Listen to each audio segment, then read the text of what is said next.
I'm Pat Colquhoun, and I'm the mother of a 28-year-old son who was killed by an older driver. The older driver was going the wrong way down a dual carriageway.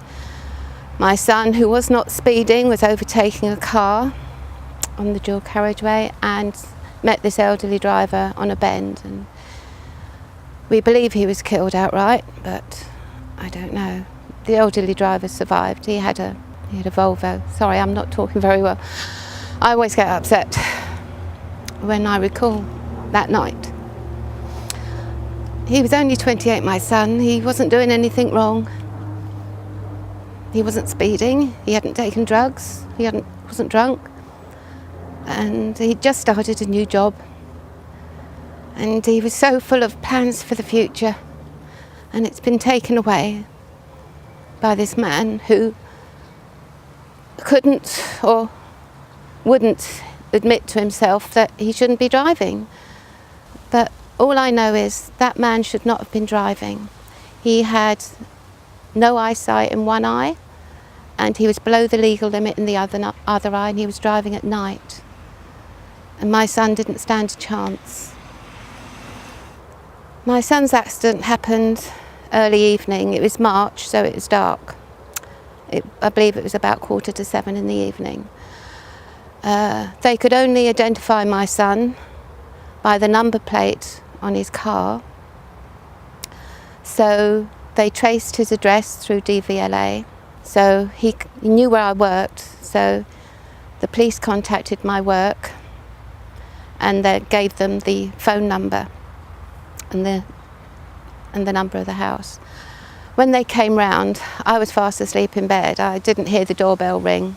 I think they said it was about 11 o'clock, 11:30 at night.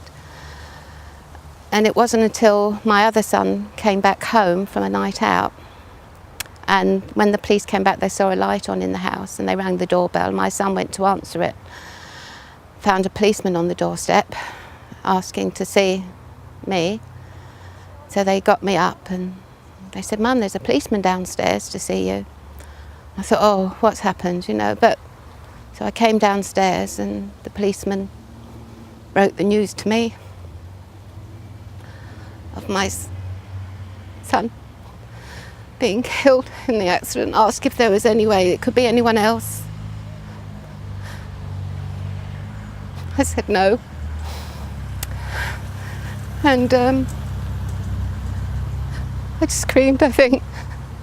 I just couldn't believe it. Because he was such a good lad. He'd never did anything wrong in his life. He would never drink and drive. He was never in any trouble with the police. He was a good lad. And he didn't deserve what happened to him, simply because an elderly man was selfish enough to keep driving. I can't understand how his family could let him carry on knowing as how he was. I just cannot understand it. My son has paid the price for them stepping back and not doing anything. Each day I wake up knowing the knowledge he's not here. And I go to bed at night and all I do is cry.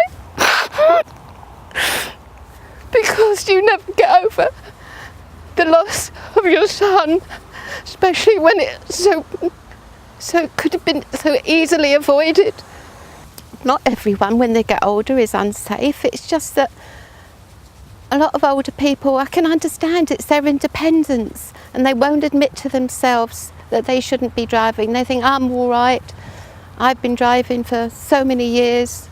I'm a safe driver. But today's conditions have changed so much. It's more cars on the road. There's more road signs.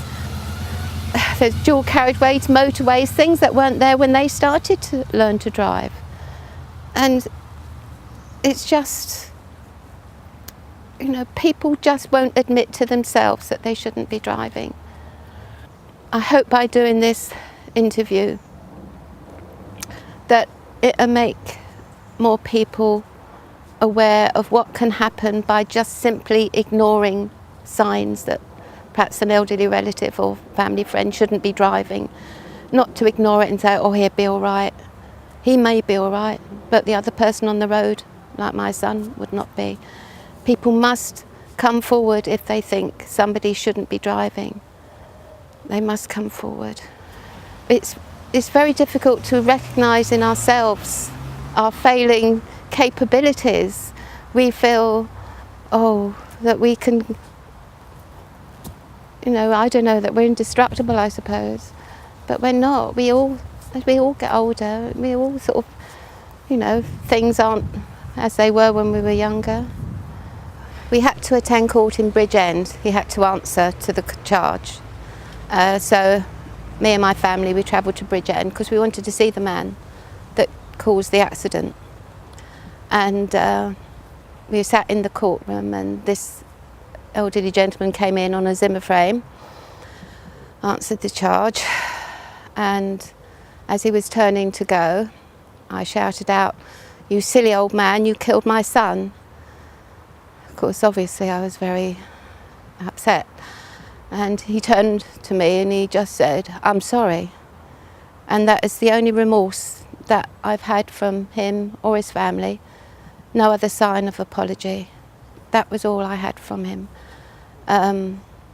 In court, in the further times we saw him, there was nothing to my family. He ignored us. As we walked past him, waiting to go into the court, they wouldn't look our way. There was nothing from him, nothing from the family to say, "I'm so sorry for what happened to your son." Nothing. It's like it was an inconvenience to them. And that hurts.